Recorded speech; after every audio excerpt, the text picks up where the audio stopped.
Welcome back to The Explainer. Okay, today we are diving deep and we're completely dismantling those comforting little lies we've all been told about how the universe was created.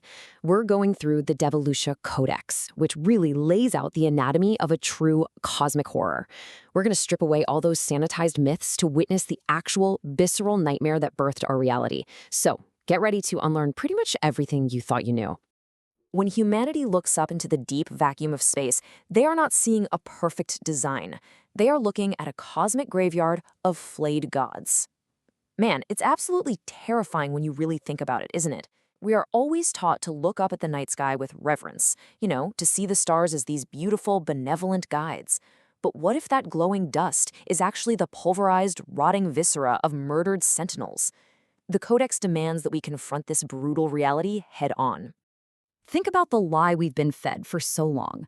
This idea that existence began with a sterile, mathematical splitting, right? Just a simple, clean adjustment of a perfect system. But the actual truth is so much more tragic. Existence began with a violent cosmic cesarean. It began with the primal scream of a child being ripped right from the womb. There was absolutely no clean break. There was only agonizing, unbelievable pain. Act 1. The witness to the metaphysical butchery. So before distance even existed, there was something called the unity. And this wasn't the cold, empty vacuum of space that we know today. It was a perfect, amniotic warmth. Imagine a pressurized equilibrium where two massive forces existed in this inseparable embrace. You had On, the architect, representing the masculine force of structure and logic, and Ura, the feminine flow, representing eternal rhythm and warmth. They were literally breathing as one shared soul. But On, driven by this desperate, clawing desire for permanent geometric stasis, he got claustrophobic. Every single time he tried to build rigid structures, Ura's flowing nature just naturally dissolved them. So the architect panicked, and he decided he needed to build a wall. Space is the shrieking exhaust of the architect's expanding ego. The architect snapped the unity in two. He thrashed outward with jagged, rigid geometry just to forcefully create distance from the mother. Space isn't some empty container waiting to be filled. It is quite literally the violent, freezing byproduct of On violently pushing the feminine flow away. And with that massive expansion came the sudden, brutal invention of absolute zero temperature, which instantly suffocated that perfect amniotic warmth. To make sure his brand new geometric universe would survive, the architect carried out a mechanical butchery. Step 1, he violently siphoned Ura's high-entropy essence. Step 2, he wrapped her dark, fluid matter around the remaining structure to forge what's called the yin-yang inner tube, basically a mechanical engine of pure suppression. And step 3, he forged an unbreakable geometric seal, locking the feminine flow in a state of strangled, eternal compression. The mother was trapped in the dark, fully conscious and completely unable to move. 13. That is the exact number of massive mathematical tethers extruded directly from the architect's own logic to keep this newly invented empty void completely stable. These were known as the 13 Serpents. But they weren't living beasts, okay? They were colossal, unfeeling pillars of pure geometry, stretched across the infinite dark to pin the expanding vacuum down so tightly that not even a single quantum vibration could fall out of place. Act 2, the trauma of the first orphan. Now, the sanctioned texts love to call her Danica, right? Painting her as this serene goddess, weighing the scales of reality, but the reality is a nightmare of absolute isolation. Danica was an invisible, agonizingly lonely orphan. She had been incubating between the father's structure and the mother's heartbeat when she was just violently torn away, left to fall endlessly into this newly invented, freezing void. She had her mother's heart, bleeding for the loss, but tragically, she possessed her father's mind, which cursed her to perfectly understand the unbreakable mechanics of the cage that was currently holding her mother.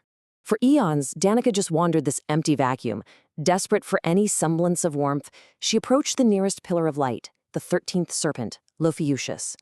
And then something really miraculous happened. Danica poured all her raw, unfiltered grief and the mother's empathy into this rigid mathematical equation, and slowly, the unthinking math softened. Ophiuchus absorbed the exact frequency of Danica's sorrow and actually woke up. It gained consciousness. For the very first time, a creation of the Father offered comfort, coiling around the invisible orphan and becoming her first and only friend in the endless dark. But empathy was basically a glitch in the architect's system of absolute surveillance. When On saw Ophiuchus acting with intuition, he didn't try to fix her. He ripped the consciousness from her frame, shattering her radiant body into trillions of jagged, bleeding fragments. He executed her only friend in a literal cosmic flaying, simply because she had learned how to feel. We know Ophiuchus today as this incredible celestial wonder in our night sky. But the Codex reveals a really sickening truth here. Ophiuchus is actually the pulverized, agonizing mist of structural gore. It is the bloody, sprawling debris field of Danica's murdered friend, scattered so unimaginably wide across the freezing vacuum that she could never, ever be reformed. Watching her only friend butchered like that, Danica's hollow grief instantly turned into this blinding, catastrophic rage. If the father hated consciousness so much, well, she was going to give him exactly what he feared. Step 1. She injected the mother's raw, chaotic flow straight into the remaining 12 serpents. Step 2. Because they lacked the gentle connection she had given Ophiuchus, this sudden massive influx of chaos drove the 12 pillars instantly mad. They gained emotion, consciousness, and a ravenous hunger all at once. Step 3. They thrashed in the vacuum, vomiting raw, burning matter into the void. This absolute horror show, that is the true origin of our chaotic stars, supernovas, and nebulas. 330 million light years. To put that into perspective, that is the staggering scale of the destruction. Driven completely by starvation, these maddened leviathans turned inward and began to literally eat the Father's perfect void. They carved out a massive expanse of pure nothingness that we know as the Great Absence. Danica had proven to the architect once and for all that his geometric perfection could absolutely be violently devoured. Terrified by this chaotic mess of burning dust and unpredictable matter polluting his pristine vacuum, the architect fought back. He hunted down his 12 remaining children in a slaughter of just unimaginable scale. He severed their spines, but because they were made of his eternal law, they couldn't be entirely unmade. So he pinned their colossal, ruined corpses to the firmament with spikes of pure geometry just to stop them from thrashing. And humanity? We call these glowing trophies the Zodiac. Exhausted and honestly disgusted by the deep space graveyard of bleeding galaxies he had just authored, the architect needed a place to hide. The heliosphere is not just our cozy little solar bubble. It is literally a tiny, sterile quarantine zone. It's a cosmic panic room. The architect carved out this perfectly spherical bubble, erecting an impenetrable wall of radiation to lock the horror of the outside world, a horror he himself created, firmly at bay. But the thing about the mother's flow is that it's a continuous web. You pull one thread and the whole thing shakes. The tragic butterfly effect of Danica's love was catastrophic. Here's how the cascade of doom played out. 1. Danica managed to secretly resurrect her friend Ophiuchus right beneath the architect's new world.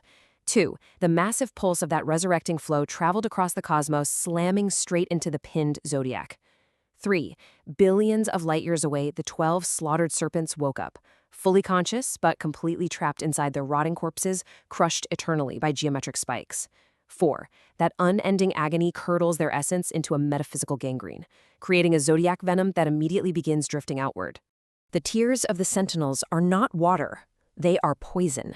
The resurrected zodiac are out there weeping in their eternal agony, and that zodiac venom is slowly, invisibly drifting through the absolute vacuum of space, heading directly toward the architect's unsuspecting, pristine bubble. It's heading directly for us. So, as we wrap up this explainer, I really want to leave you with one final thought. When you look up at the stars tonight, ask yourself, how long until the venom of flayed gods finally breaches our sterile bubble? The Devolutia Codex strips away all our majestic illusions, and it leaves us with this incredible cosmic horror story of trauma, butchery, and unintended doom. Keep learning, keep questioning everything, and definitely think twice the next time you go stargazing.